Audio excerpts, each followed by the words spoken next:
The Film Learning 60K short film competition with over $1,000 in prizes is now on. Head to filmlearn.com to download your entry pack and to enter your short film.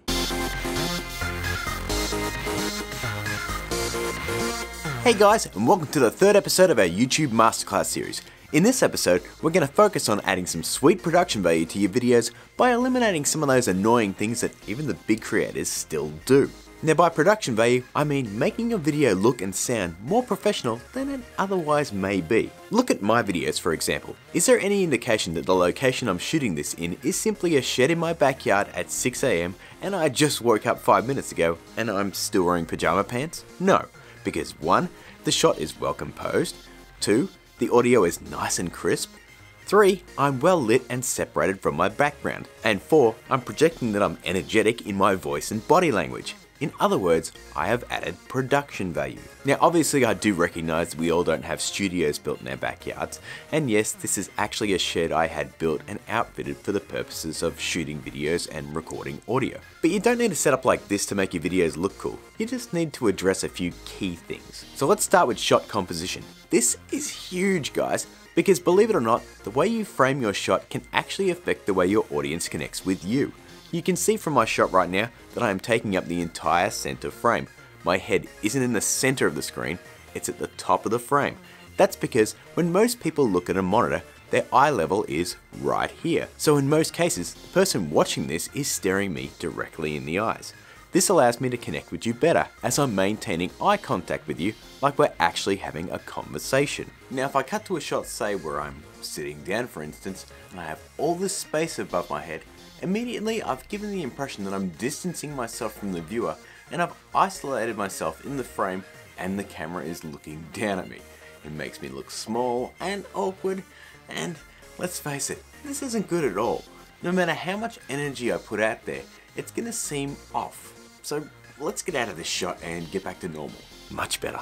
Next tip, look at the camera. I know this seems like an odd tip, but there's a ton of YouTubers out there that don't look at the camera during their videos. They'll either look at the viewfinder on the camera just off center of the screen, or they might look at themselves in their phone, or they'll look at their screen if they're on a computer. This is maddening to me. Having someone trying to talk to me and engage with me that's just looking off to the side. Guys, it's not that hard to look at the camera, and the more you do it, the more you get better at it. Now, moving on to focus, as in be in focus. This is another thing that I see all the time. Even big YouTubers record videos sometimes completely out of focus. This has a lot to do with more and more people using DSLRs and using that tiny little screen to rack focus, not realizing that most of these DSLRs these days can rack focus wirelessly with their phone. But having said that, there's still no excuse for not checking your focus before you actually hit record. Another point about focus, if you have a camera that auto focuses, make sure you don't move around a lot and that you don't blend into the background, because I've seen countless videos of people constantly going in and out of focus. So either turn it off or stay still, damn it. Last tip on visuals before we move on to audio, make your shot interesting. Don't just hit record with you sitting in a room with a beige blank wall. That's boring and it's about as visually appealing as a paper bag. You can see I have stuff in the background behind me. It's relatively busy, but it doesn't overwhelm the shot. It's interesting without being distracting. You can also see that I'm backlit on both sides, which gives me kind of an outline that further separates me from the background. Achieving this effect is as simple as turning on 2 lamps that are out of frame slightly behind me.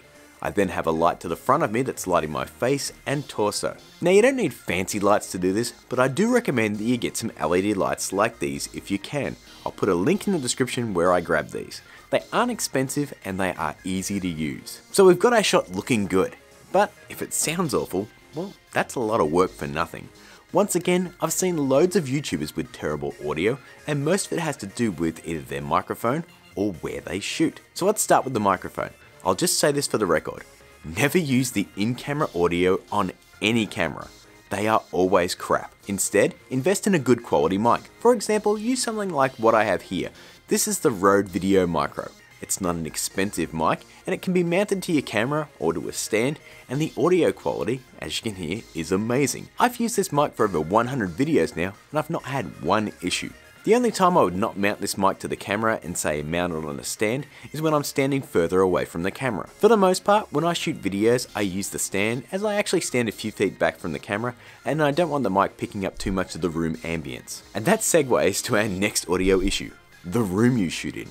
Ever heard a video with audio like this? Hey guys, it's Comedy Shorts Gaming here. I'm gonna be cutting things now. I'm gonna be heating up a knife and literally cutting things. Yeah, me too. And that's because they shot the video in a room with bare walls that is basically an echo chamber.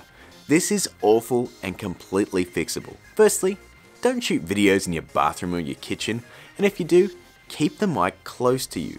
Don't have it too far away, because the further it is from you, the more echo it'll pick up. And not shouting in a room like this is probably a good idea. Hey guys! I also highly encourage you to invest in some sound treatment foam files. You can get these things pretty cheap from sites like wish.com or others like it in packs of 8 or 16 or whatever they come in. Then just stick them onto the bare walls or your roof. You can see that I took this to an extreme in my studio, but the proof is in the audio. This is actually what it sounded like in the studio before I put them up. Okay, here we are in the studio. As you can hear, there's a fair bit of echo going on because the acoustic foam hasn't been put up on the walls. So right now we're just in a big empty room. Yeah, you'll be surprised at how much of a difference just a few of these tiles can make. Another important aspect is music. As you know, I use background music in all my videos. It's a great way to add a bit of depth to your audio, and it also helps to set a tone for your video. Now you can use third-party music programs like I do with Filmistro, or YouTube itself has a big selection of royalty-free music right here in the Creator Studio. Whichever road you go down, adding some background music is also a great way to add some production value. So there you have it, gang, some easy ways on how to up the production value of your videos. Come back next time and I'll take you through my process of putting together a video for my channel from start to finish. And hey, if you have a question or you want me to talk about something specific I haven't mentioned, leave a comment right down below. But that's all for now, guys. If you enjoyed this episode of YouTube Masterclass, why not give it a like? And if you're new here, I've got this spiffy subscribe button for you that goes great with notifications on, as well as 2 other episodes of Masterclass right here. Be sure to follow me on Facebook and the Twitter, and until next time, keep learning.